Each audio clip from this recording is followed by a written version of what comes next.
Let me get this off of the screen real quick. Hold on. I'm not like you.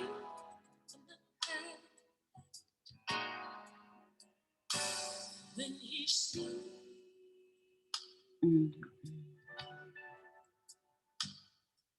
Will he leave? All right, y'all. Let me get the folks on Facebook on here, and then we'll get started.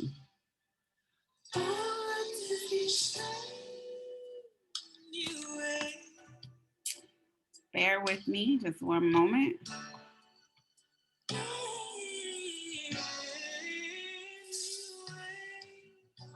Just a moment for your girl. What did I do? And I don't own this. Just bear with me as I'm toggling back and forth, and stuff is not wanting to move. It's just being a little stubborn today. All right. Bear with me just a moment as we're getting our family together on Facebook. Someone truly for me.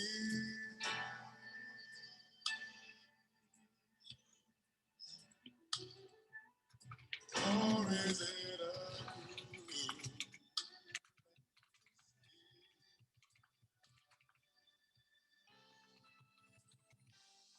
right.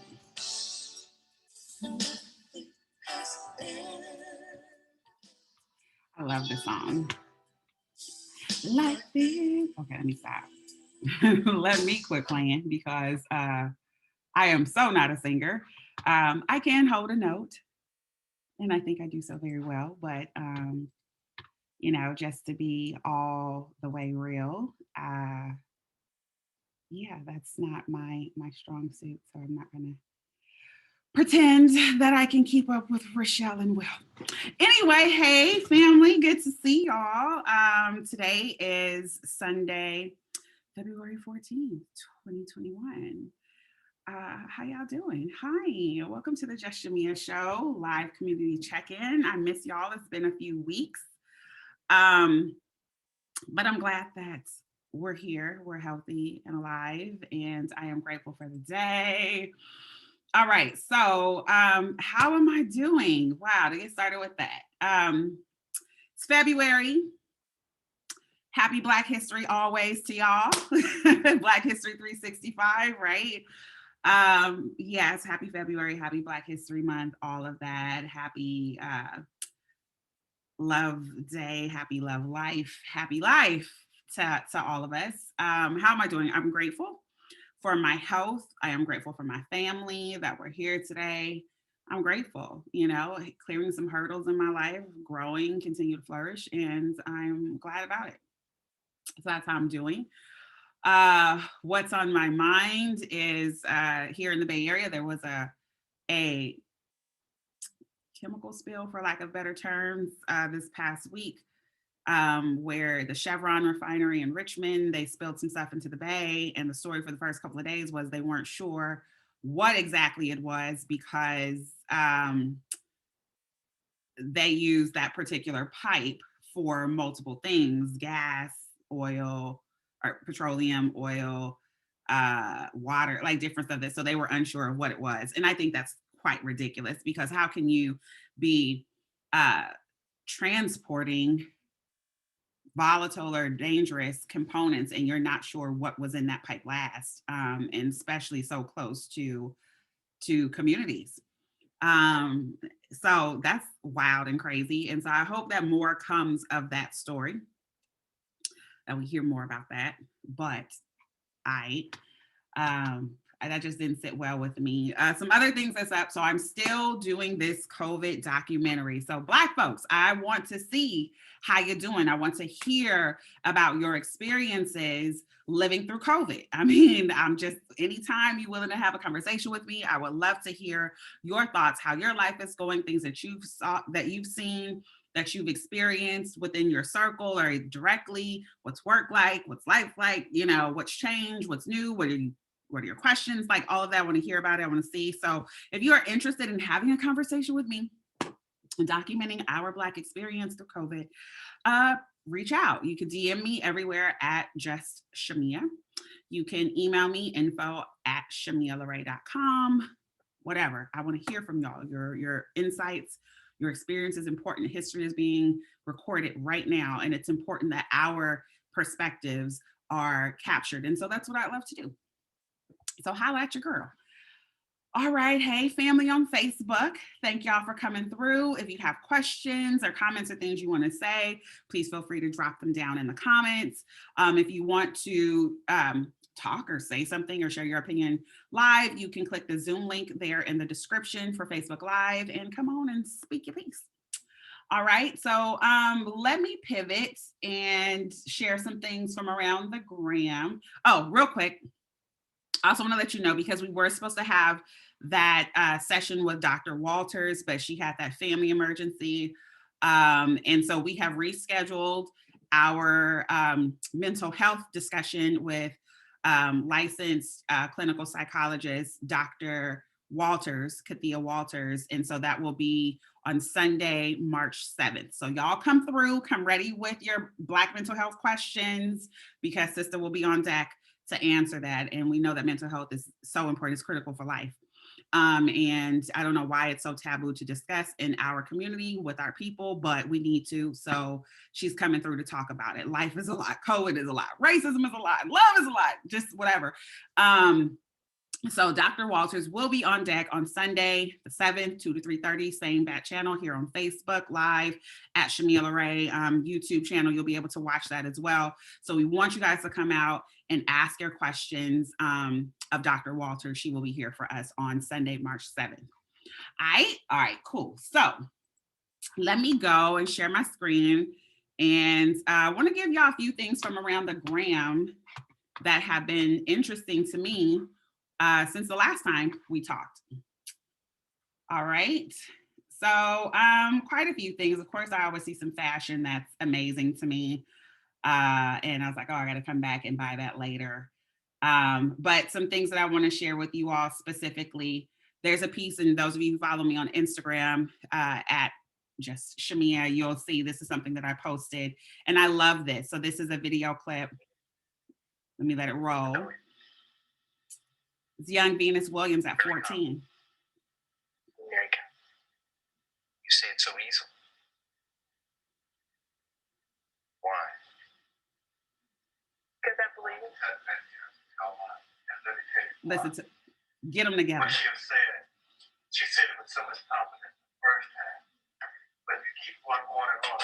Listen, we can't keep interrupting. I mean, if you want, you got to understand that you're dealing with an image of a 14-year-old child. And this child gonna be out there playing with your whole ass, and we gonna be in the grave. When she says something, we done told you what's happening. You're dealing with a little black kid, and let her be a kid. She'll answer with a lot of confidence. Leave that alone. I love that. That spoke to me so deeply, because yes, we want our children to be confident. We need to be sowing that confidence into them. And when they put the time and the work in to be great, like Venus has, leave that alone. Don't keep questioning why she's confident. Why are you confident? Because she's better than you. I love that. This, I just love. I'm not going to play this. Oh, look at us getting it.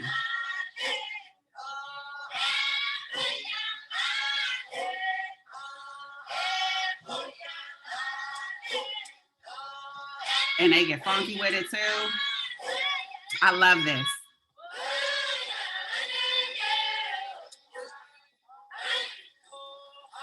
Don't forget where we come from. Don't forget where we come from. Don't forget the village, tribe mentality that we come from. Don't forget the coordination that we come from. Don't forget the beauty and community that we come from that's inherent in us. I love that. This brother, his story, so Joe Ligon, 83, just got out of prison for being, he was convicted when he was 15 years old, sentenced to life for some stuff he didn't do. When we talk about racism in America, this is an example of it. How many of our men have gone to prison or still in prison, have died in prison, even those who may have gotten released after spending time for things that they did not do. And so this is just a reminder of that, but I'm glad that this man is home. But oh my God, how the world has changed from 15 to 83. They owe this man more than they could ever pay. And I hope he gets all of it, him and his generations, that they get all the money. We're going to talk about the Senate acquittal, of course. Saw some things on Sarah Bartman. This part too, right? Thank you, Soledad O'Brien. Stop saying this isn't America. This has always been America, as I call it. Duh, yes. All right, and then this from brother over there in the East Coast representing in the DMV area, Deshaun Taylor. Thank you for spreading love about literacy and supporting Black authors first and foremost, but also, so he posted this today, how American schools teach Black history. First off, all Black people were slaves. Then Abe Lincoln freed y'all. Then nothing relevant happened until the Civil Rights Movement. Then MLK had a dream. Then a bunch of y'all started playing sports and doing music. And then we let y'all have Barack Obama, the end. That sums it up, right? So as I look at some of the other work that I'm doing in community, especially with the schools and teaching Black excellence instead of Black struggle, it's also the facts of our existence. They're just the simple facts of our existence, y'all. They will have you thinking that we just showed up as slaves. We were never in America before, and that all of us were just slaves. None of us were free. None of us did anything else. None of us helped build this country. Know your facts and your Black history 365. Come on. So, all right, let's get into the real, what's going on. COVID, y'all. COVID is real. So if you go and you have been following and tracking where COVID is, what are the numbers, what does it look like? I'll share my screen again with you. Briefly, this is a world map that I share all the time from Johns Hopkins University. Yes, the one that experimented on Henrietta Lacks them. So as of today, we are at 108,727,299 cases of COVID globally. A couple weeks ago, we were last together, we were around 99 million cases globally. Here in the United States, we're at 27,625,859 as of today in the United States. And a couple of weeks ago when we were together, we were about 25 million or so. Black folks, let me talk to y'all. Come here, let me holler at you for a minute. I don't know what's the case and what you've been seeing and hearing about COVID, where you at. And I'm saying it like that because I talked to all of y'all all over the country, you know, around the world, although I had to block some stuff for the live from people outside because I was getting a lot of trolls and bots from other places, but we're everywhere. But I will say that what I've been hearing here in the United States, certainly here in California, is that the numbers are trending down and things are opening up and get back to life and go eat outside and go to the gym and do. Here's my hot take, and I hope that I'm wrong. I don't think that I am, but I hope that I am. These variants are real. COVID ain't playing. And if we look at what we've learned about the variants and their behavior and how they spread and how they manifest in human beings, like all of that, we should be very concerned. And we should be concerned on a few different fronts. One, we should be concerned because if you go back and you watch prior episodes and you look at the links and you go on my Facebook and you see all the links that I've shared with y'all, we know that there are several strains, particularly the UK strain, the South African, the Brazilian strain are more contagious, right? We know that a few of those strains are less receptive to the vaccine. And we know for a fact that in this country, Black people who get COVID die at a much higher rate than any other ethnicity, right? And we're dying, one, from virus, COVID, and we also die because of our experiences in the healthcare system, right? So we think of Dr. Susan Moore, who maybe her life could have been spared. I don't know. We won't know. We'll never know. But because of the lack of care that she received, we know that she did die. So that is our experience when we get COVID. So what does this mean, Chamia? What are you saying? What do we need to be aware of? What's your hot take? What is it? That's part of it. The other part of it is that I don't believe the numbers that we're seeing. That's a big statement for me to make. And yes, it's stepping out on a ledge, but I'm fine doing it. Y'all come with me after you've done your research and if you feel the same way. Here's why I don't believe the numbers are real that we're seeing today. I'm talking about the numbers that we've seen in the last couple of weeks. I believe that the numbers of COVID cases are actually higher, that the cases aren't dropping, they're actually growing and surging.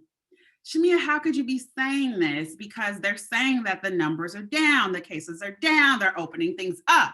I'm saying this because, and I've given you information and links to articles from the FDA and all around the world, we know how these variants work. We know that here in the United States that we can't see them.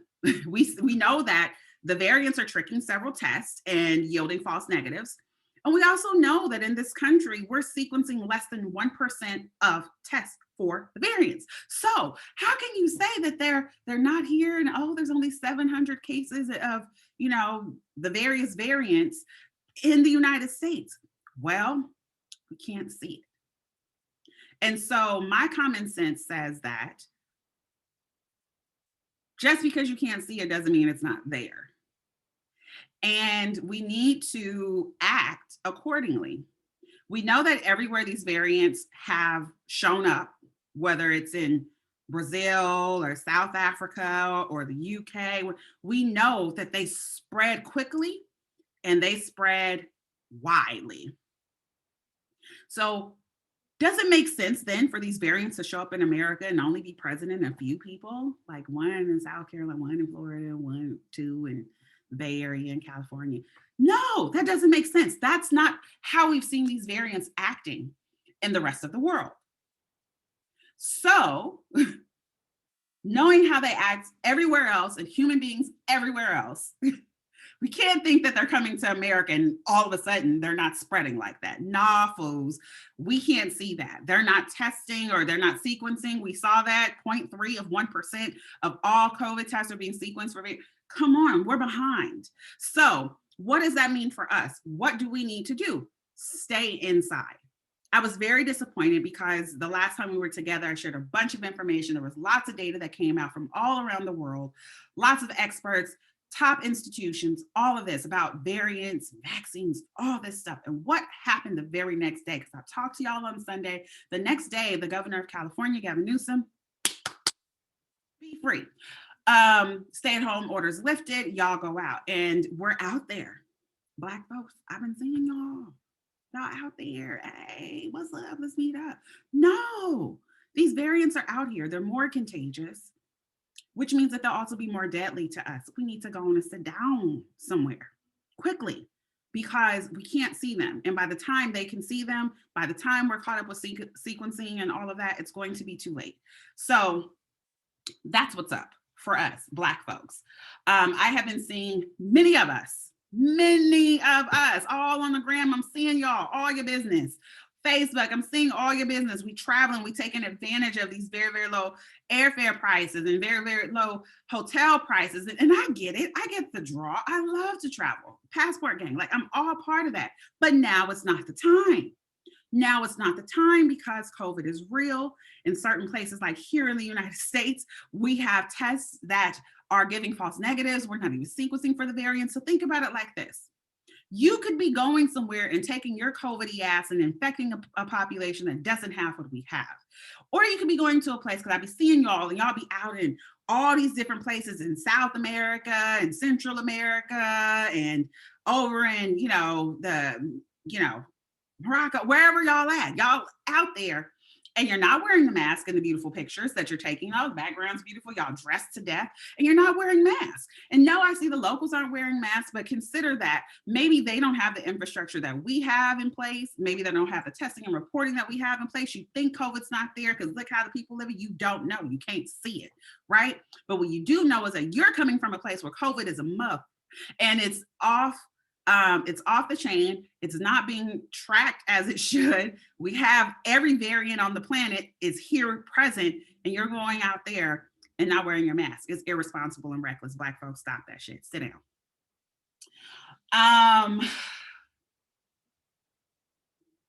What are y'all doing to stay safe? What are you doing to stay safe? community. Yes, right. Thank you. This is not the time to travel. I see you. Right. It's not. It's not the time to travel. It's the time to sit down in the house. And it's not even about traveling. Let me tell y'all something. Now is not the time to go and be dining out at a restaurant because you can sit outside now and be served. Trust me, nobody likes service more than me.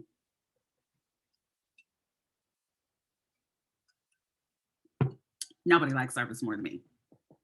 It's not safe and it's not smart to do so. We know that outdoor dining, they attributed that to quite a bit of the surge that we saw at the end of 2020. So the fact that the variants are present, they're more contagious, more deadly to us Black folks, because more COVID equals more death for us. Why y'all gonna go do that? Don't do that. I don't care what Gavin say. Gavin is trying not to get recalled. Gavin is trying to like please all the people, no, Black folks, let me holler at you. I'm talking to us. Come on in with me. Listen, stay home. Stay home. You can, if you go eat on your porch because you want to eat outside, go do that. Order everything you want, go pick it up and go sit somewhere by yourself. Do not sit in any establishment and have your meal. It's not worth the risk. And it is a risk. That's my take. Just don't do it. Now is not the time. It's not safe. Stay home. Now is also not the time because, the numbers are going down, to start expanding your circle, your COVID bubble, or whatever you want to call it. Now is not the time for that. No new friends in the bubble. Keep it tight. Keep it right. I know it's hard. We have to figure out more ways to engage virtually. You can still go. I'm not saying like don't go outside, hide from the sun. Like don't be a vampire. I'm not saying that. You need to get your exercise and stuff, but you do not need to congregate with people outside your home. You don't need to be dining out. None of that foolishness. Y'all know what I'm saying. So don't try to make it something else. Sit down. Stay in. Mask up. We're going to talk about that more in just a moment. And in case it's not real enough for you, this is a website that I've shared before. I'm going to paste it in the chat for those on Facebook again. All right. And then I am going to share my screen for those of you watching this on YouTube, checking it out later on Facebook, whatever. So this is covidtracking.com/race. And what I like about this is it gives us the numbers. It gives us the numbers. It makes it real. And I need things, I've learned this about myself and how I receive information. Like I read a lot and right? And people tell me a whole bunch of right? But there's some things that need to come to me to make it real.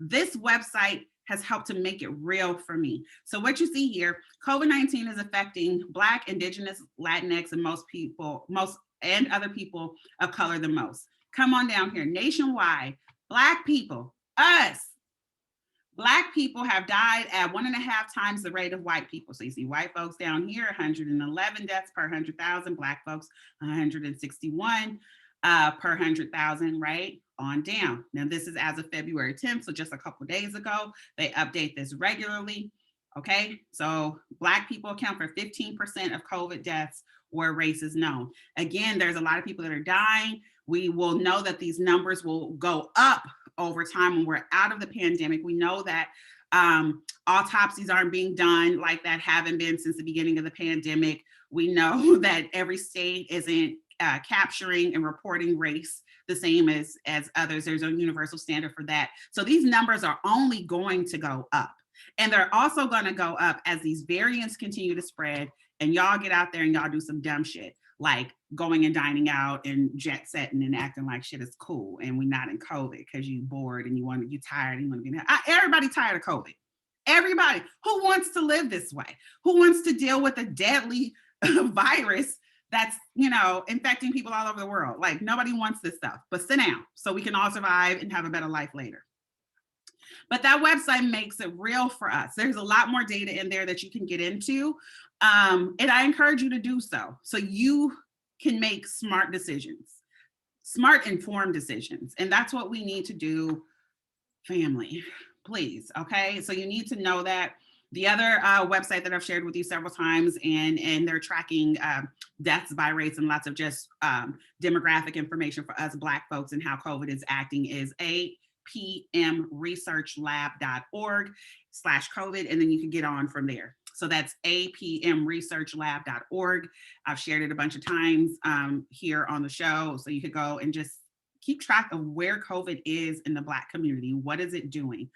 The bottom line is it's showing up and showing out. COVID don't care. COVID is crazy. So stay geared up. We're going to keep talking about COVID because there's some new information that's coming out, and we need to know about this. So I want you guys to also take a look at Google, and I'm not pulling it up today, but Google COVID Swiss cheese model, and you'll see that. And the reason why that is important, as I'm posting another piece in the chat here, the reason why that is important is because it shows with all of these different preventions how they reduce your risk of contracting COVID, but don't necessarily stop it. It's about reducing your risk of exposure. And the reason why that's important, I want to bring up for you, so this is guidance that the Centers for Disease Control here in the United States put out this week on masking. Okay, so they haven't given a whole lot of masking guidance, and part of it probably because of the previous administration, whatever, and then now. So they have this guidance and they're telling us to wear a mask, and I've just seen some very more informative conversations, helpful information this past week. So one, make sure your mask fits snugly against your face. Gaps can let air with respiratory droplets leak in and out around the edges. So this is important. And there was a doctor, I think from UCSF or somewhere out here, Stanford, one of these two. And he said, hey, you know, if you're wearing your mask and your glasses are fogging up, that means that air is escaping and can get in. That means you don't have a secure fit on your mask. So I was like, oh, wow, that's pretty, because I've had that. I'm out and I'm walking and exercising and stuff, and air is going and my sunglasses are fogging up. Oh, that means my mask is not fitting snugly and properly. We need to know this kind of stuff. Very helpful, practical information. But probably the most useful thing that we had, and we had talked about this a few weeks ago, we had seen people doing this in other parts of the world. I had some questions. I asked some people and colleagues and peers in the healthcare industry because I had begun seeing people wearing 2 masks. Not everybody, but in certain hospitals, they wearing 2 masks, certain they only wearing 1, even if it's in the same system. I've seen people overseas wearing 2 masks, some politicians wearing 2 masks. So I was like, what is up with this double mask thing? And it was also suggested to wear 2 masks when the UK variant was just out of control, and they were saying, you know, we're 2 masks. South African variant, we just need all the different barriers and protections we can have. Well, here we come with the CDC. And what are they telling us? They're telling you about wearing 2 masks. They recommend double masking now, y'all. So do that, and then do it properly. They have some examples here on their website. For example, they say that you wear a disposable mask, so like a surgical mask, those blue masks. You wear that closest to your face, and then you put the cloth mask over that. Okay, so you do that. They tell you not to combine 2 disposable masks, and they tell you that you don't wear the KN95 mask with anything else. All right, you just wear the KN95 mask if that's what you have. But other than that, double mask up with the disposable surgical mask closest to your face, your cloth mask over that. That's important, y'all. Do that shit. Remember, if the government of the United States of America is telling you to do it, it's probably already too late because we are behind the curve when it comes to COVID tracking and information we need to know. But you guys, double mask. I don't care if you're going to check your mailbox. If you are outside of your house, you need to be double masking. Period. Your kids too. Double up, because we want them to be safe and protected as well. And it's amazing how many people still talk to me and be like, oh, it's crazy. I'm seeing that these kids are getting COVID, and we're seeing more kids hospitalized, or such and such baby just died from COVID. Why are we believing the lies? Like, I know I've been talking to y'all for over a year and saying, yeah, kids can get COVID. Just like kids can get anything else. Kids can get cancer. Kids can get HIV. Kids can get the flu. Kids can get anything that we can get. And this is a deadly virus affecting people all over the world. You think all the children are just immune? No, protect your babies. And I know this is a very, very big topic, hot topic right now. as there's a push to send the babies back into the front lines and put them back in school. And I understand why children need to be in school, especially our children, Black children. I understand the learning losses. I understand the lack of resources that a lot of us are living with and trying to do. But guess what? We got to supplement that at home. We got to tap into the community knowledge network. We got to do what we got to do, and we have to protect our children. I get it. It's hard. All this shit is hard. It ain't meant to be easy, but that doesn't mean because they're offering you an opportunity for them to make more money by having bodies in seats and getting them out there. They're even saying teachers, y'all don't need to get vaccinated, just get back in there. This shit is sounding foul as hell to me. And it's up to you to decide if you want to send your child, or if you're a teacher or an administrator, if you want to go back into the front line. You decide what's best for you. I don't think it's a good idea. Again, remember these variants out here, y'all, all of them. All Japanese variant out here, Denmark variant out here, South African variant out here, Brazilian variant out here, UK variant out here, all more contagious, but we can't see them and the numbers going down. Don't believe the hype. Protect yourselves and protect your babies, because you can't rely on these people to do it. And it's a fact, y'all. We're not new to being Black. I'm not. I'm 40-something years old. I'm in Black all 40-something years of my life. Every day of it. Wow. And everything that I know about Black history, I got these Black history flashcards I've been telling people about from urban intellectuals. I love these. But everything that I've seen in Black history says that I can't rely on these people to act in my best interest. So why are y'all expecting them to act in your best interest, in the best interest of your children? Don't do it. Just think about it. Happy Valentine's Day to you as well, Mr. Gill, and you're welcome. All right. So y'all double mask. Believe that shit. Believe it. We see it all over the world. Why not give yourself more protection? Again, masks don't stop you from getting COVID. They reduce your risk. Just like the vaccine doesn't stop you from getting COVID, it reduces your risk of exposure. So go check out that Swiss cheese model. Google that. You can see. But I do want to talk about variants for a moment. I'm going to post a link here in the chat for those of you on Facebook. And I am going to share my screen in just a moment. Because dun, dun, dun, just when you thought this plot was, starting to settle down and we're getting to our happy ending, hold up, wait a minute, COVID done did some other shit. Okay, you may or may not have heard about this, but let me share my screen for y'all. And I posted the link in chat for those of you on Facebook.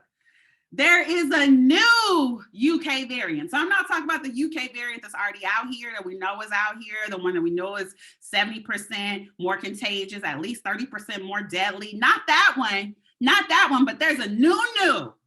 There is a new UK variant that is even more contagious than the UK variant that we know about. Y'all, these variants ain't playing. COVID ain't playing. Y'all need to know. Okay, so this has been in the news of this last week. So I'll read a little bit for you. Of course, the link is in the chat there for those of you on Facebook.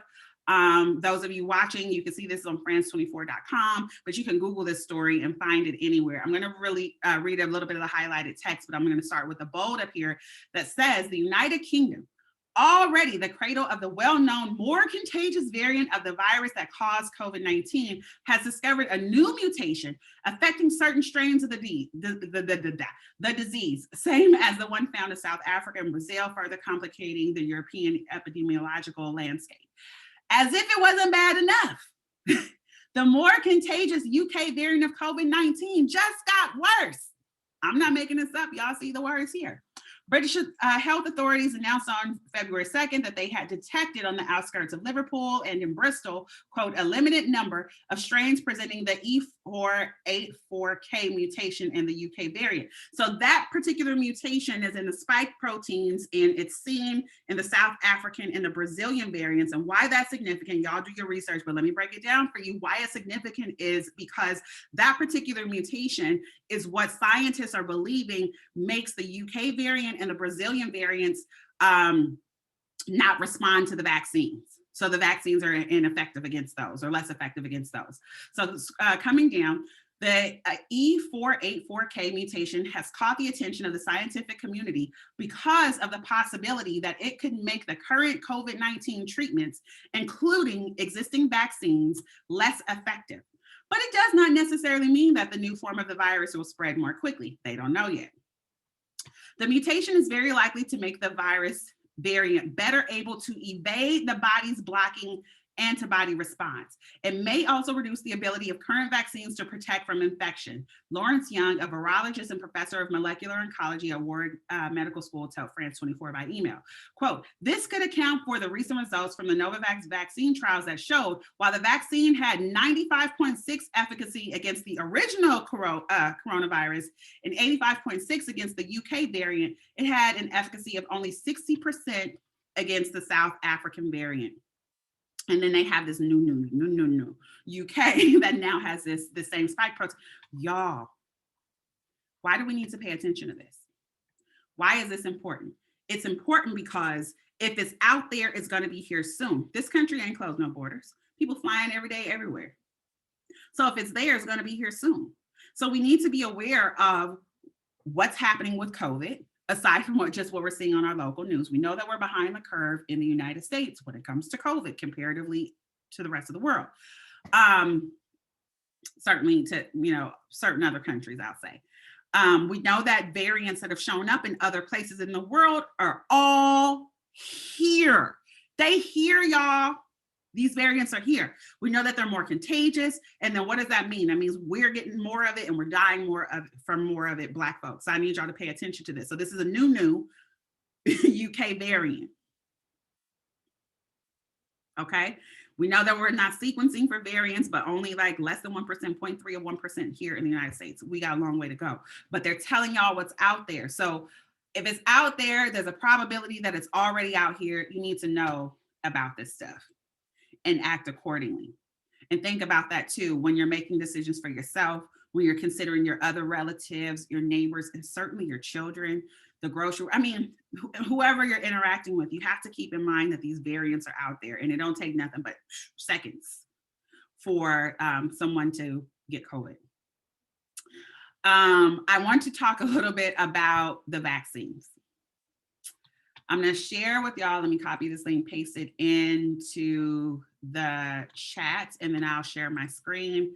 Again, I put the information out there. I like sharing the links because I want y'all to go and read it for yourselves. Read it, make your own conclusions. I have drawn my own conclusions from the information that I have available to me.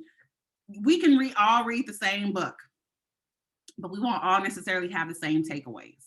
So I want you to make your own conclusions so you can draw your own conclusions from the information. Read and have the information, draw your own conclusions so you can make informed decisions about how you want to live. And that's what I want us to do. I want us to live. Black folks, I love you. And I want us to live. All right, so I just posted this BBC article.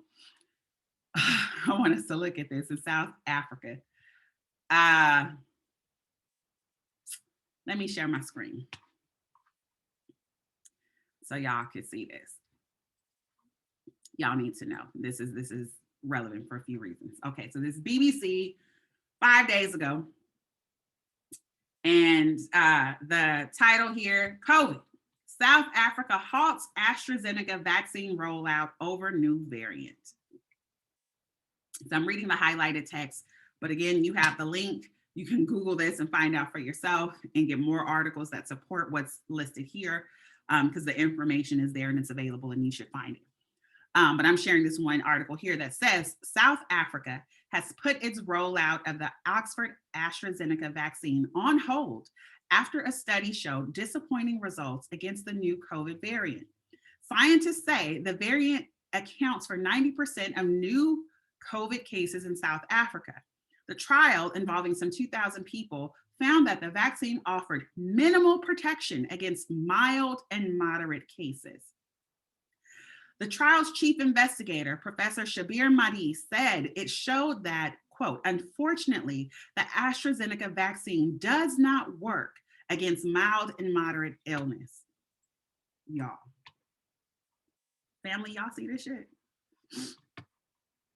They done stopped it. They said, don't get them that because we know it just don't work like that. It's not working against the South African variant. We just not going to give it to people.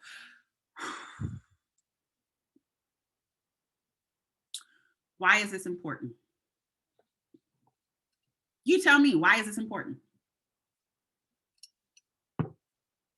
That's a question I have for y'all. Why is this important?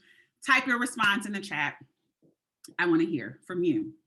Why I think this is important is because there's a rush. There is a rush to put shots into as many arms as possible in this country. We know, because there's data, that the vaccines do not prevent you from getting COVID. That's not what they're designed for. They are intended to prohibit you from developing the most severe symptoms of COVID that will lead to you needing to be hospitalized or intubated, meaning put on a ventilator, breathing machine. And we also know, because there's data to support it, that the vaccines that are available are much less effective, significantly less effective than against the variants, the South African, Brazilian variant. They don't work like that. We know that the Johnson & Johnson's vaccine, where you saw Moderna and Pfizer had something like 95% efficacy. The J&J had only about 60%. But it all falls to even less with these variants. So what are you putting in your body? What are you doing? What are you getting a shot for? And this is important as well, because we know that there's supply chain issues. And I don't know if you follow the news, any news you follow, they're talking about developing booster shots, meaning the 2 shots that they say you got to get. Well, we know that's not enough. So we want to try out and maybe give them another shot of something else. Or I've even seen it reported this week that they're considering, like, if you got the Pfizer, maybe you get the Moderna and then get a J&J booster. Like, they are experimenting on all your asses. I'm not getting it, but it's live experimentation. They don't know. And they don't know, not just because they just don't want to know. They don't know because there hasn't been enough time to study it. They don't know because the virus is mutating and doing some new stuff. They don't know because COVID looks like and acts like something, all these other different diseases. People are having brain aneurysms and rashes and GI issues and heart problems and pulmonary embolism. This thing is doing all kinds of stuff.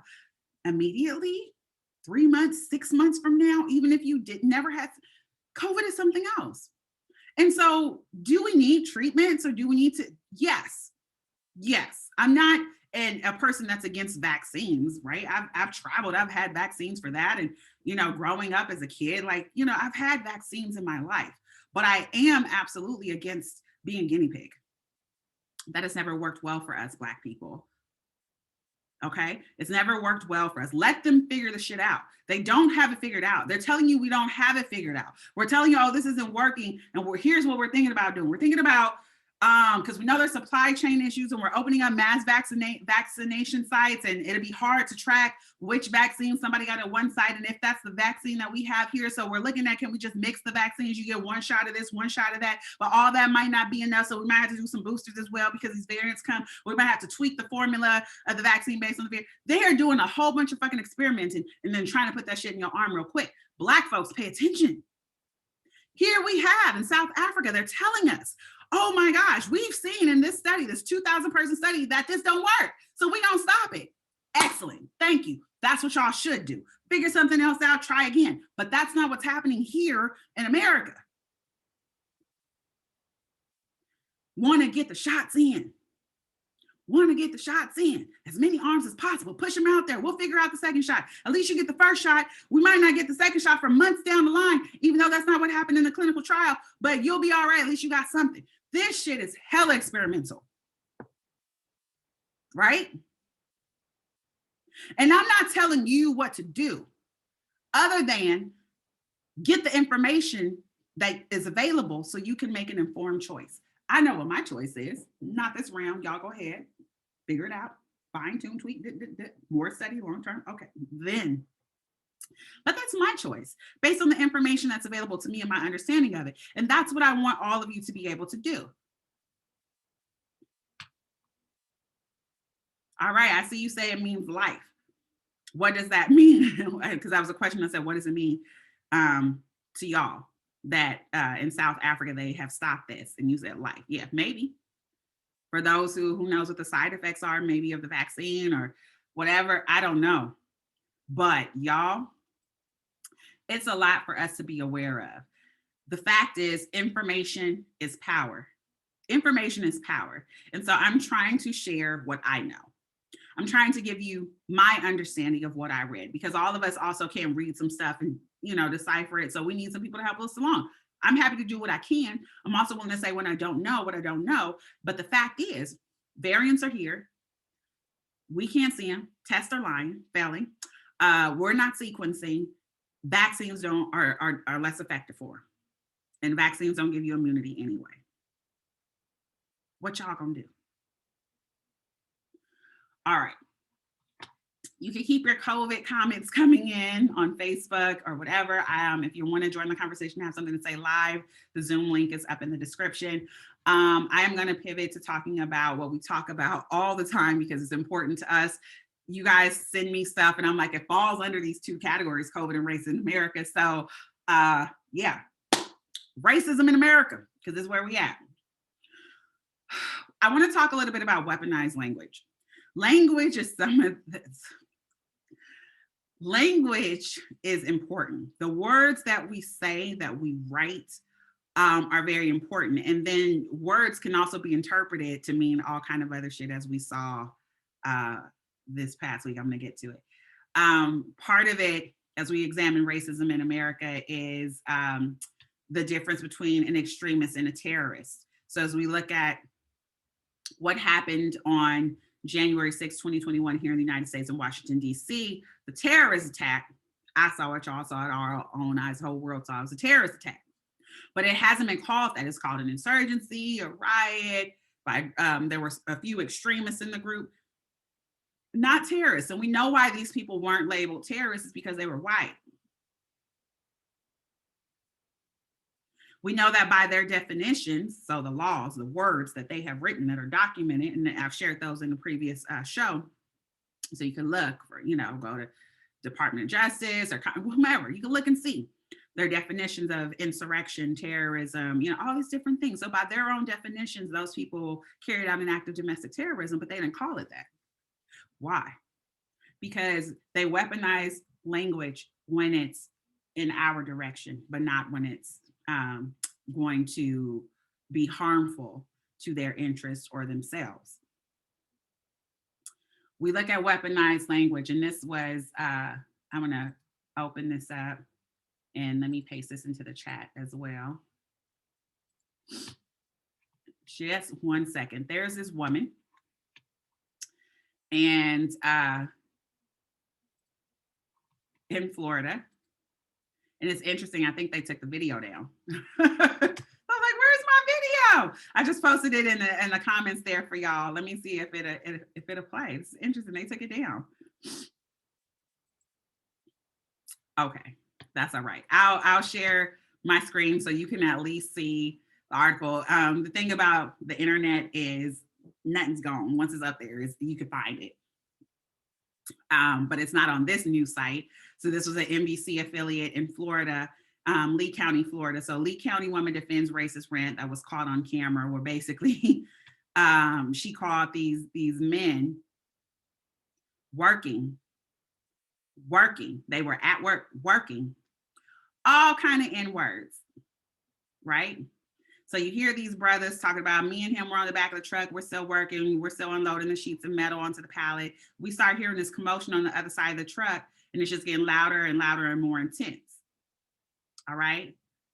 So the woman goes and she calls them all kind of N-words, but she also says, it doesn't matter if I said it 100 times in 30 seconds. There is nothing illegal about saying it. Ask, do you feel that it's okay to use a derogatory word? Absolutely. Do I have reasons to be racist? Absolutely, I do. She don't care. But the fact of the matter is a whole bunch of people don't care. This is not a unique incident. We also saw and this just is the last time you and I were together, because you remember we talk about this too, and these folks that have you thinking that, oh, acts of racism only happens when there's a George Floyd murder or a Breonna Taylor murder or something sensational that generates a hashtag. And the fact is, as long as you're Black every day, racism exists every day. And it has since the beginning of this country. It ain't went nowhere. And it shows up lots of different ways. So here's one way where this woman weaponizes her words. She knows this is a derogatory term. She knows this is hate speech, and she don't give a damn. She's like, I don't care that y'all said I said it 20 times in 60 seconds. I could say it 100 times. And what you gonna do? Just like that. That's what happens. There's another one, and we look at weaponized language. I'm gonna paste this in the chat as well. And then I will open this up and I'm going to share it with you. So at the end of last month, as we know, these folks at the Capitol in the terrorist attack, they did a whole bunch of stuff. But then I'm coming to a point. There was an arrest made at the end of January, man here in California in Napa. A man, so this is from the United States Department of Justice, Northern District of California, so the U.S. Attorney's Office. And they said so it was a press release, Napa man charged with possession of 5 pipe bombs. Defendant also possessed manuals and materials to manufacture explosive devices. Ian Benjamin Rogers was charged yesterday in a federal criminal complaint with possessing 5 pipe bombs that were unregistered destructive devices announced, yada, yada, yada. So they go on and they call this man, we draw a bright line between lawlessness and our constitutional freedoms. We will protect illegal weapon stockpiles regardless of the motivation of the offender. They go on and say all kind of other things about this man. And you look at the coverage of this story as well. There was a Department of Homeland Security piece as well. I will post this into the chat. So there was a Department of Homeland Security bulletin that went out at the same time about this man. Did I post them both in here? Yeah, I just did. I posted that in Facebook for you as well. And the reason why this is so important is because what do they call these people? Let me share my screen with you again. So Department of Homeland Security, U.S. Department of Homeland Security put out a National Terrorism Advisory Bulletin on January 27th due to a heightened threat environment across the United States following the successful presidential inauguration. The details, throughout 2020, domestic violent extremists, there's that word again, domestic violent extremists, DVEs, they even got an acronym, targeted individuals with opposing views engaged in First Amendment protected nonviolent protest activity. Domestic violent extremists motivated by a range of issues, including anger over COVID restrictions, the 2020 election results, and police use of force, have plotted and on occasion carried out attacks against government facilities, so on and so forth. Read this here. But I'm talking to you about weaponized language. So domestic violent extremists. Now, could those people be that?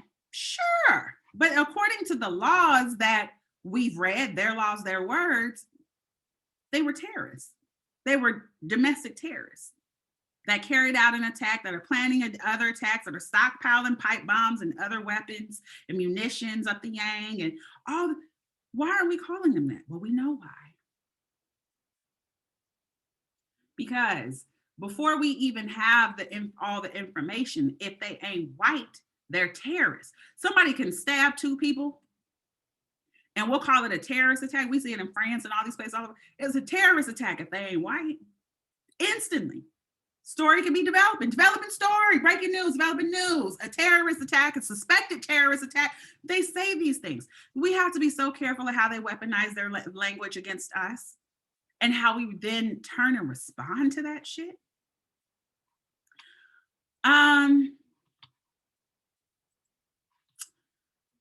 I want to pull up a few images. I'll just share my screen with you. And I know a lot of people are feeling some things. Um, we saw these images. This is from January 6, 2021, where we saw terrorists climbing walls, breaking windows, beating down and killing police officers, hunting with weapons, stating their intentions to kill lawmakers that they found. We saw them build a guillotine and carry nooses and all of that. This past week, we've seen security footage that we had not seen live, obviously, while the terrorist attack was happening, but we saw security footage that we hadn't seen before during the Senate trial against former President Donald Trump in response to this terrorist attack. And we know what has happened because of that. We know that the Senate voted to acquit him of the charges. What are your thoughts, y'all? What are your thoughts and what were you expecting?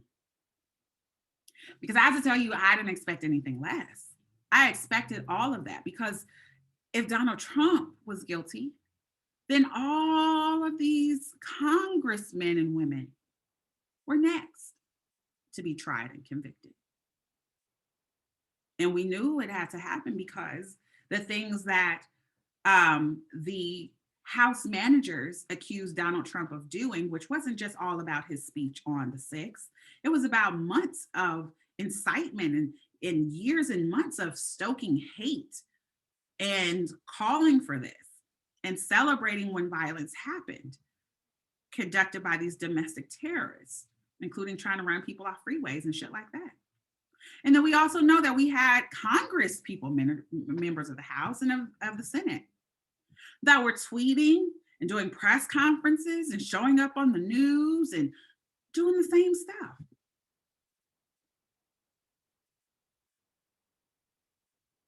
Words have been used since the beginning of this country against us. The selective application of law, of precedents, of all these things is changed to suit the needs of those in power, is applied to suit the needs of those in power, is interpreted to suit the needs of those in power. And guess what, Black folks? It ain't us. Now, I stand for Black power and solidarity, but the power that we have and that we actually wield in this country is not what we need it to be. That is how white supremacy can remain the foundation. We can't jackhammer that shit up because we don't have the power, the resources to do that.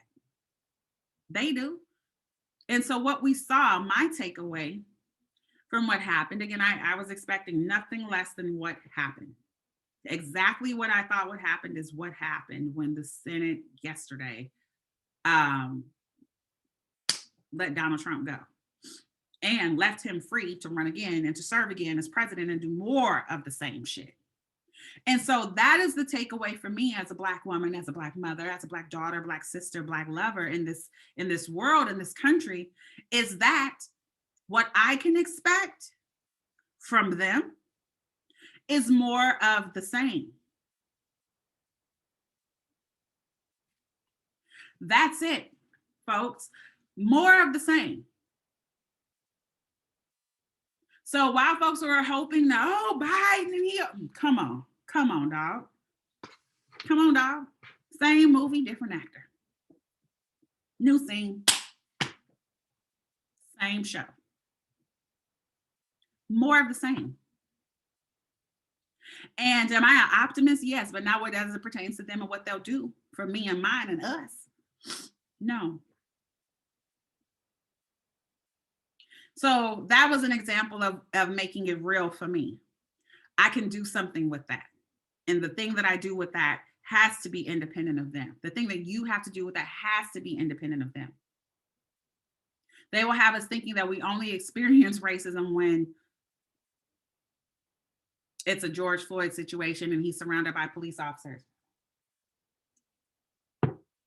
Not when you think somebody is befriending you and they lure you out of your house into the car with their parent and drive you somewhere and maim you and kill you and leave you for dead, like they did Bobby Charles, Kwan Bobby Charles in Louisiana. They will have you thinking that it's only when there's an act of physical violence. But the fact is that racism exists all day, every day. Who are those people? Y'all, we saw, let me pull this out. Because this is so important. As we saw these thousands of people during COVID, all these people coming out, storming the Capitol, as they say, launching this domestic terrorist attack. Who were they? Don't get lost up in the smoke in the mirrors. Who are these people? These people are everybody, and they everybody everywhere. And that's what we need to remember. You look at these crowd shots, all these people with these flags and their baseball bats and their zip ties and climbing through windows and doing all this foolishness. They're your neighbor. They're police officers. They're military officers, past and present military officers. They're elected officials. They're firefighters, doctors, lawyers, dentists, grocery store workers, Uber, Lyft drivers, Taco Bell, they everybody. They're Bill and Jill on your Zoom call. They're everywhere. This is an example of the hate that exists in our everyday lives. And we're conditioned as Black folks to suppress it, to shut it out, to turn on a happy face, to show up and be great, to work yourself like a Hebrew slave. No, work yourself like a Negro slave. You understand? Yes, happy. Hey, how are you? Happy Tuesday. That's what we're conditioned to do. While we experience this every single day, everywhere we're at, they're at. All these people, they showed up, they tore stuff up, they went home. Excuse me. A lot of them, they did interviews for the news where, yeah, I was there, I did this, posted on social media, yeah, I went into Nancy's office. Bold. Why? They don't expect anything to happen. Nothing will happen. They were following orders. They gave the whole defense. I told they gave the article. They gave the lawyers the defense in writing via the media weeks ago. We saw this. It's not surprising, but you need to know because they weaponize their words against us. Their words, written words in laws and policies and practice, and verbal. Just in word, you'll be fine. Just. Ugh. I want to talk about corporate racism because that's one of the things that makes it very real for me. And one of the ways it shows up in my daily life. And people think, oh, I'm not a racist. And no. It's just, people have their implicit biases. And, we have a diversity office and we're committed to being inclusive. And it made it real for me. And something that made it real for me as well, there's a friend of mine who have been telling me for months, Chamia, you need to watch this movie, read this book, Spook by the Door. The spook was sat by the door. And have you heard of the term? You know about that? Have been telling me, like, Chamia, you gotta watch. So I finally watched this movie this weekend. Ordered the book too. The movie and the book were so powerful that it was pulled from the theaters. Book was banned in the country. And when I saw it, I recognized why. Because it was telling some truth. It was not a documentary, it was a fictional piece. Pardon me. For a hot second.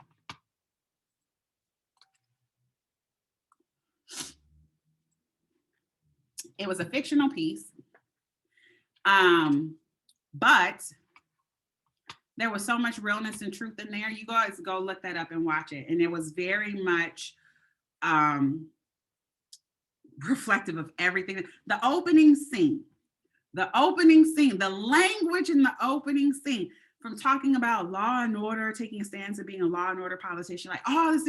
I'm like, the script has literally not changed in 50 years, in a decade, in decades, in centuries. Some could even, that's what they call it, systemic. It's there's a plan, there's a script, there's a formula for this shit. And we saw it then. We saw it in this film.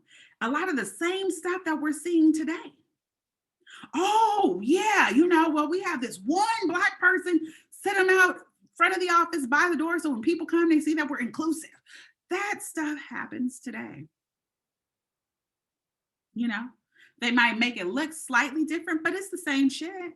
It's the same stuff happening today. Oh, look, we got a Black man or a Black woman as our chief diversity officer. We're committed. We're doing something. We're being inclusive. We're having dialogue circles. What is that fixing? Nothing. So anyway, there's a question. How do we combat racism in America? First of all, educate yourself. Educate yourself and stop being a foot soldier in their army. Meaning, a lot of the ways that we're still living this subjugated existence is because we support their racist shit. We do the work for them. We tell the same stories. We use their language even against ourselves. We do the same stuff, that's the stuff that they've conditioned and programmed us to do. Learn better and then act accordingly. That's my first step. Share information, valuable information that's not meant to tear us down. Question the sources. Those are things that we can do. Don't participate in shit that's detrimental to you and our Black community. Say no to the carrot. They might give you a shiny carrot and it looks good and it's worth a whole lot of money, but that's just for you to get you to shut the fuck up real quick so they could go on doing what they have to do. Calm down. Pay attention. Stay focused. Those are some of the things that we can do to combat racism in America. Love ourselves, love each other, love our children. Those are things that we could do. Believe in Black relationships and Black marriage. Those are things that we could do. Support Black-owned businesses. That's something that we could do. Buy real estate in Black neighborhoods. Those are things that we could. There's a whole lot that we can do. A whole lot. I don't have all the answers, no.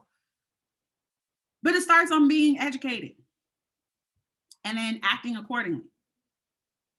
It ain't went nowhere.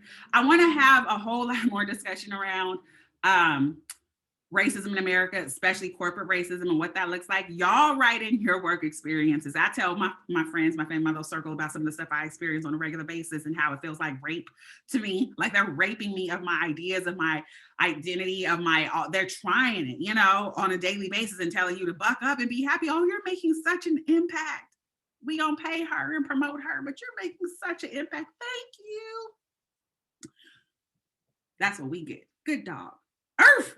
That's what we get. Be grateful. You got a job. That's what we get. Let's have a dialogue. Let's have conversation. We're starting conversation. I had to start some same shit. Watch that movie. Literally the same shit they was in that movie was made in 1970 something. It's the same stuff we're hearing today. It's part of the script. It changed my life in a way that it just, opened my eyes. I wish he would have led with that. Like the friend that told me that. Thank you. Yes, focus and love ourselves. Shop small Black businesses. Yes, those are things that we could do. Y'all are right, Black folks. Keep it going. Inform yourselves and then inform others. Game ourselves up. Things we can do. All right. Let me pivot. Talk about self-care. Because self-care is essential. That's also part of our resistance. Self-care is resistance. Self-love is resistance. Rest is resistance. I love the NAP ministry. Ever since one of the ladies in the Black Women Support Group told me about that, I'm like, hey, I'm about that life. Oh my God, this is the preaching truth. Oh, check her out on Instagram. It's amazing. But what am I doing for self-care? I have been getting into more indoor plants. Y'all might see my little succulent back there, doing some other planting. So indoor plants. Before I had a kid, I was very proud to have no children, no pets, no plants or high maintenance plants, because I lived 50% of the time out of a suitcase. I was out. But plants have a lot of benefit. They clean your air, they brighten your space, whatever. So that's part of my self-care. I have been getting into indoor plants and, taking that, bringing it in. I have been enjoying some fragrances from my younger days. For example, I have to dust off the cucumber melon. I'm wearing this today. Hello, 1990, whatever, because, it makes me feel good and it still smells good with my body. So I'm rocking that with my escadicents and, living that life, loving that. I've been exercising more. That's good. So shout out to my girl, Christine, who was a part of Samba Funk in Oakland. Shout out to Theo, who's been doing these daily activations. Now they get up at 6 a.m. and they do the workout, right? And I was like, I'm not going to do that. I'm not going to lie to you. I'm not committing to getting up at 6 a.m. and I'll be tired and my rest be real sleep, messed up right now. So I'm not going to do that, but I will do the work. So Christine, she has got me on their plan and she checks in, is like, how are you doing with your activation, sis? And I love that. Thank you. So I've been getting that in. I actually started my day today. Speaking of love languages, my sister, one of her love languages is sweat. She likes to work out. I call her CrossFit Barbie. And so she called me and I'm all one eye crested open and like, what? And she's like, oh, you up, it's time, let's work it out. And so we did a virtual workout and, she knows me, I'm going to bitch and moan the entire time, but it was really good workout, hard sweat, a little bit of time. So I've been exercising more, of course, listening to lots of love music. This is not like a February thing for me. This is a, 365 thing for me. I love our music. We make such great music, but our love music, like if you need to just channel a different way of thinking into your life, listen to some classic love jams. Like go back into the 90s, 80s, 70s, 60s. It was writing some stuff and it just puts you in a different kind of space to just move in the world. So I've been doing that, listening to some good love music, and of course spreading Black love. Black people, I love you, and letting people that I do care about know that I care about y'all and reaching out. So those are some things I've been doing for self-care because feeding others also feeds me and feeds my spirit and my mind and certainly my heart and my soul. So those are some things I'm doing for self-care. What have y'all been doing for self-care? Are we restoring Black love? Ooh, ew. Yeah, let's do that. We are. So let's yeah, y'all ready. So let's pivot. And let's talk about love. Let's talk about love, y'all. Dear Love the Movement. Hashtag let's talk about love. Thank you for those of you who have been writing your love letters, your love questions, your love topics. Please keep them coming. You can DM me at Just Chamia anywhere on social media. Also here on Facebook at Just Chamia or at Chamia LaRae. You can email me info at chamialarae.com. If you have my phone number, you could text me because y'all been texting me too. Girl, woo, people been dropping them in the comments and pictures, whatever. However you want to get it out there, your question, your topic, let's talk about it. And as a reminder, I am never about putting anyone on blast. So if you do include someone's name in the story, I'm not going to share your name. I'm not going to share their name either. I can change it. It's not going to hurt the context or anything like that. So that's what we're going to do. All right. So let's talk about love. Chamia, what does your shirt say? It says, love thyself, because I'm not just talking about self-love. I'm about that life. Okay. And I really do love myself. I do. Amazing. Great. I'm so great to me. I am great to myself. Love me. All right, dear love, let's get into it. Hey, Chamia, I noticed your next show is on Valentine's Day, and I'm sure with Dear Love, you'll be talking about it. Well, we always only talk about love, okay? Or Valentine's Day, that's what okay. I'm sure you'll be talking about it. Valentine's Day is not for Black people, and it's just another way for white folks to get us spending money we don't need to spend so they can capitalize on our feelings.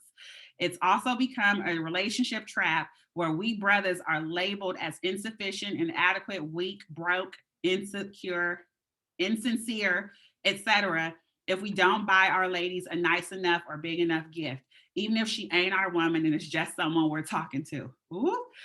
Ooh, tea. Okay, Valentine's Day is a trap. Brothers and sisters, beware. It's not good for us. Plus, we don't need to be eating extra sugar anyway. Hmm. Do you celebrate Valentine's Day? And if so, how and why? Brother, just say no.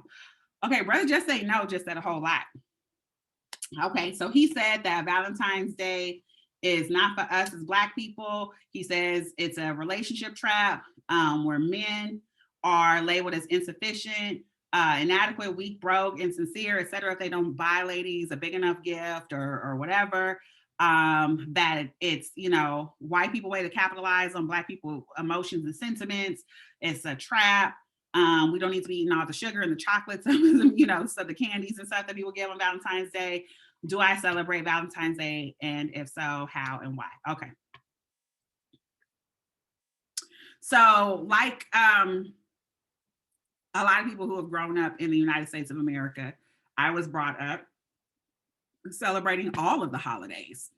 I didn't know that St. Patrick's Day wasn't for us and whatever. You celebrated it at school. At school, in elementary school, you had to bring, it was like an assignment. You had to bring Valentine's for your whole class. So I grew up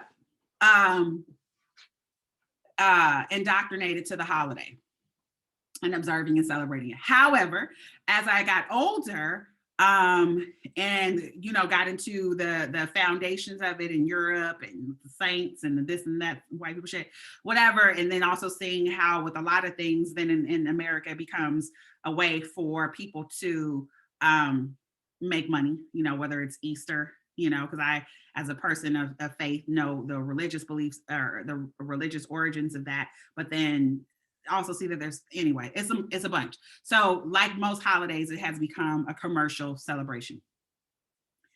That said, I celebrate love. Yes, like you said, love is for every day, 24/7, 365. Facts. To quote the great and wise Andre Benjamin, also known as Andre 3000, happy Valentine's Day. Every day is the 14th. I am love. I've shared this with you. I believe in love. I am love, you know, divine love, got all that, right? And so I believe in being that every day and expressing that every day and gifting people that you care about when you feel like it, not just because it's this day. That being said, I will take every observation, every opportunity to observe and celebrate love. I do that. Now, do I go out and buy a whole bunch of stuff and do all this? And do I believe like if you mommy and you need to get me this on this day because they said that? Well, no, I don't do that. I don't do that. But I believe you should be living your life from a place of love and celebrating it all the time. Now, I do also know that yesterday, the 13th of February, is National Black Love Day. So that's when I sent my group text out and I was like, hey, Black people, I love you, family, friends, girlfriend, circle, you know, group text, whatever. It's National Black Love Day. I love y'all. So I do it all the time. For this day, it's another love day. You know, my baby would say we have love night all the time. We can do all, so we do, this is just how I live. So there's that, you know. My mom sent me some chocolates. Thank you, mama, for my chocolates. Thank you. But we do stuff like that all the time. We acknowledge Love Day. When people text me Happy Valentine's Day, and I woke up to a bunch of those, thank y'all. I respond back, Happy Love Day. That's what I celebrate. I don't buy into the commercialized American Euro holiday Valentine's Day. No, I don't. Not anymore. But did I grow up doing that shit? Absolutely. In terms of the other stuff that you mentioned about brothers being labeled as insufficient, inadequate, weak, now you know what, we do need to have some work to do, Black people, Black men, Black women, all of that. Like this holiday, it's Christmas, you got to give me something. You know, I think in any relationship you guys should have a discussion around what's important to you, what holidays, customs, traditions that you grew up with, that you observe, and then you have some agreement with what that looks like in your relationship, things that you will honor, that you will celebrate, what that looks like. Is there a gift exchange, blah, blah, blah.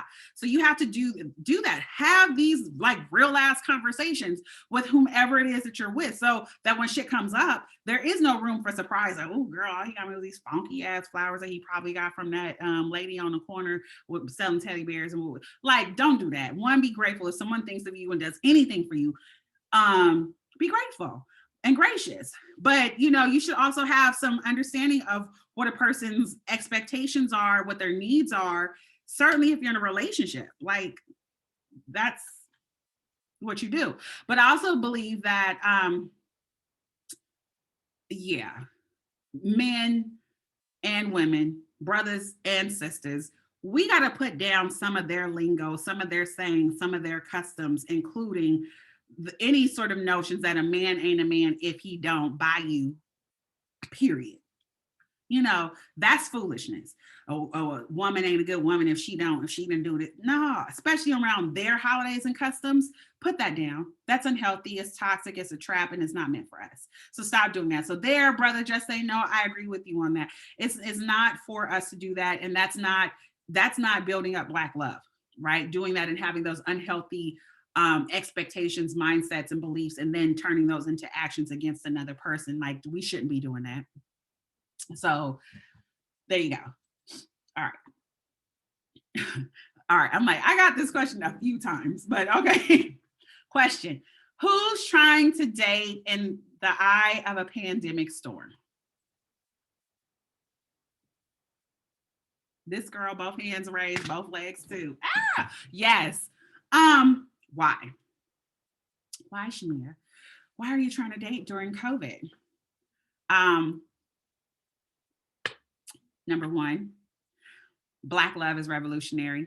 Black love is healing. Black love is essential and necessary. Black love is what we need.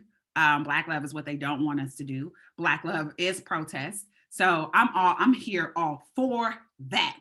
Black love is therapeutic, all of that. And what we need, it's part of our health, just like we need food, water, shelter, we need love as well. I believe that we need sunlight, we need love right in there with those core essential elements. And so all times, even during a pandemic, especially during a pandemic, is a time to talk about love, to seek love, and to give love. All right. Now, if your life isn't together, then you shouldn't be trying to date nobody. You got to have you all the way together before you try to get with somebody. I'm together. I had something I needed to do, some places I needed to get for myself before I entered into another relationship. I've done those things, and so I'm ready. Hey, holla, girls ready. But every time is a good time for love, especially Black love. We need that. I believe in it. Our children need to see that. Our future generations need to have a foundation that they can pull from of healthy, successful, Black loving relationships. And so, and I mean, it's not just romantic, I also mean familial relationships, because we got some toxic ass familial relationships between parents and children, between siblings, all of this, right? Cousins, like we have generations, and it's by design that we're in the state that we are now. Not coupled and thinking that Black men ain't woo, and Black women ain't woo. That's all foolishness and by design. And we can't keep circulating their narratives. Number one, we also can't continue to be foot soldiers in their armies fighting against ourselves. Like, we got to put that shit down. And not loving ourselves and not loving each other is exactly what they want us to do. So Chamia, who's trying to date in the eye of a pandemic storm? Me. Now, and you should too. If that's what you need in your life and you're together enough to date, go for it. However, I will say, remember that it's COVID, because I want you to live. And we talk, there's a difference between life and love. Now, love is everything, but you also have to live in order to receive it and to give it. And so if you're dating new people or, meeting folks I know how folks meet folks online. That's not me. You got to holler at me also. Find me in the traffic that one time every couple of months during COVID. I went to the store, or you drove by my street and pulled up and saw me talk with my kid, whatever. I don't know. I'm like more old school that way. But however you're meeting people, I just remember that you need to be safe.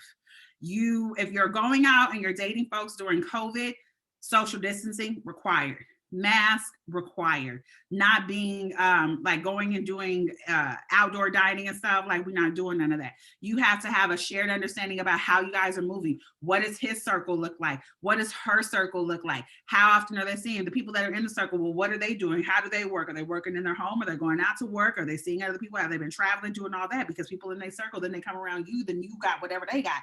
So you guys got to have conversations and have a shared understanding of how you guys are moving in the course of the pandemic. And then if you guys get to the place where you are actually dating and seeing each other, well, then you have to have some social agreements there as well. So it is absolutely possible. It's absolutely possible. I met someone during COVID. It didn't work out, but it happened. So it can happen, and any time is a great time for love, and we all need it. And I mean all types of love, right? We do need that. But be healthy within yourself before you try to get with someone. But again, remember, our love, Black love, is protest, whether it's of ourselves or of each other. That's a great, when you talk about how can we fight against racism, love yourself. And then you got the nerve to love another Black person. You love your Black mama. You love this Black man over here. You love this Black woman over here. Oh, you loving on this Black child. That's what they don't want us to do. And that's exactly what we should do. All right. Intimacy during COVID is challenging. Man, ain't it though? It really is. Be intimate with yourself. Do what you got to do for you to live. This is not forever. This is not a forever situation. It's right now. Right now might be even longer time, but your life is more important. Greater later. Some things are greater later. And it's not worth the risk, to me, it's not worth the risk of having an intimate exchange with someone just to say, I got that off real quick. And then I got COVID and I leave my child an orphan. Or, come on, y'all be smart. It is challenging, but it's not impossible. Okay. All right. I will do one more question, because looking at the time, I'll do one more question here.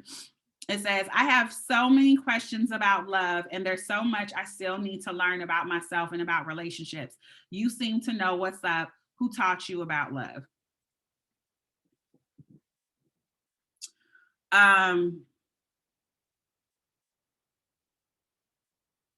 That's a beautiful question. It's a beautiful question, and I'm glad that you wrote this in and that you said this, because we're all evolving. And so I'm still continuing to learn myself, learning new things about myself, and including learning how I learn and what resonates with me and why. When it comes to love and relationships, certainly there are things that my mom taught me, or my aunts taught me, or my uncles taught me, or my cousins taught me, my homies taught me, TV taught me, R&B music taught me, history taught me. I mean, I have a lot of examples and things that shaped my thinking, beliefs, and knowledge around love and relationships, including some things that I just picked up myself along the way. But I'm still learning. I'm still learning. And then certainly when it comes to, like I said, I'm learning myself. And so things within myself, including how to love myself better and be more kind to myself. And what does love look like for me? Loving on myself. What does that look like? How does that change and evolve as I change and evolve? What do I need from someone else? And does that change and evolve? And is this all of these things? And anybody that you're with, you can't love that person like you loved anyone else, because they're that person. They're unique, and their needs are unique, and your experience of them and with them is unique to the two of you. So having that understanding and that approach going into a situation, like, and respecting the person that's in front of you, whether it's you looking in the mirror or you looking at another person, is very, very important. So those are some of the things that have taught me about, and people and things that have taught me about love and relationships over the course of my life. But I will say that, I am continuing to learn and evolve. I'm continuing to learn and evolve. And I think that's a beautiful thing. I think it's a wonderful thing that you acknowledge that you're still learning about yourself and about relationships. Great. Because the moment that you think that you got it all figured and an expert is the moment that you fuck up. You ain't never got it pegged. It's constant and it's evolving. People are evolving. You're evolving. So you can know what you know and then keep building on it. So thank y'all for that. You saw and experienced love in many ways. Yes, I did. Thank you, Mommy. Thank you for loving me, and thank you for my Valentine's chocolate, and thank you for supporting the Jeff Chamia Show, Mama. I love you. Thank y'all, my family. That's all I want to be supporting. I appreciate y'all. All right. So before we get out of here, I want to give some shout outs for good ish. And if you guys have shout outs, drop them in the chat, drop them in the comments as you watch this on Facebook later, on YouTube later, DM me, because we want to hear about Black folks doing great stuff. So first up, I want to give a shout out to my baby, who had a wonderful report card, like straight A's, and he's doing great and amazing. We've been doing distance learning for over a year. And I'm just so proud of him because COVID has been really hard on kids, and he's the only kid of an only kid. And in spite of all of the challenges and not having other kids, like, has he played with another kid? Maybe like a cousin here or there. But like none of he hasn't seen his friends in person in over a year. And so, for a little kid, elementary school age kid, that's really, really hard. And to be, excelling and continuing to do well academically through all of this, and to stay focused and to be a great student, and to perform and deliver. I'm so proud of him. So shout out to my baby for getting that straight A report card. I want to give a shout out to Feed the Hood and East Oakland Collective, who are spreading love through people's stomachs. They have got out this love weekend in Oakland, and in the spirit of the Black Panther Party and just out there doing great work, feeding the hood, feeding our people, and just doing that great community work. So shout out to y'all. I'm going to shout out to Ephesians Church in Richmond, who has been also spreading love and feeding the community for this whole past year during COVID, several times a week. So they, along Cutting Boulevard, they have tables out, and they will have, so during the summer, they were doing meals and food boxes. Now they're doing food boxes. And I've been talking to people in the community, like, girl, did you know they got these food boxes down there with some good stuff in it? Because, that's what my people do. And I grew up getting food boxes. Our family, we would go down to get the food boxes. Sometimes it was stuff you want. Sometimes it's, let me get us to this neighbor over here. But the fact that my folks are like bragging on these food boxes, like, bro, they have some whole chickens up in here. They have some, we like, quality. And so Ephesians Church is giving out quality and good, healthy stuff, freshness to the community, a few days a week in Richmond. So shout out to y'all for doing that great stuff and feeding us and spreading love that way. So thank you.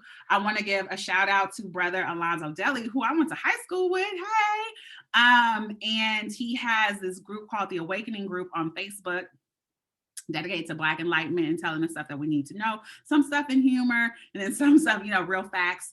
And so thank you for that, and for also inviting me into the group, and just continue to put out Black love and things that edify us. I want to shout out my sis, who I'm about to go see, Will Be Healthy. Is doing a Just Fish pop-up today in Oakland. Shout out to you for continuing to push through and persevere through so much, and also continue to feed us like good food. So thank you. She's like, I got your plate ready for you and the boy, like, come on through. So I'm gonna go pick that up.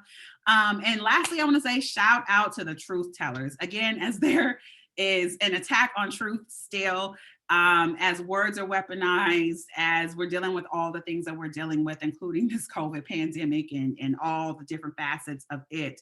I want to give a shout out to all those who are telling truth, who are spreading truth, and who are walking in it. So shout out to y'all. I also want to just thank all of you.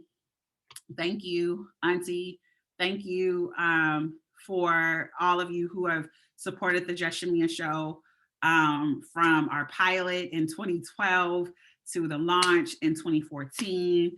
Even if this is you're new to it or just hearing about it, you log on, you log off, whatever, you share the post. I appreciate you so much. Remember, if you are interested in sharing your thoughts, your experience living through this COVID pandemic, I would love to hear from you, and talk to you, have a conversation via Zoom for this documentary project. So please do DM me at just JUST Chamia, CHAMIA, anywhere on social media. You can also email me at info at ChamiaLaRae.com. We will be back on soon. I'm going to say soon. I don't know if it's going to be next week or the 28th, but also do know that we have Dr. Walters joining us on the 7th. So we will for sure be here for that. And it'll either be the 21st or the 28th. I will post about that, but y'all keep coming back, keep texting me, emailing me, DMing me about the topics that are important to you. More importantly, keep loving yourselves, keep spreading Black love, keep being love, and be well. Stay healthy, y'all. I love you, Black people. I love y'all. And I will see you next time.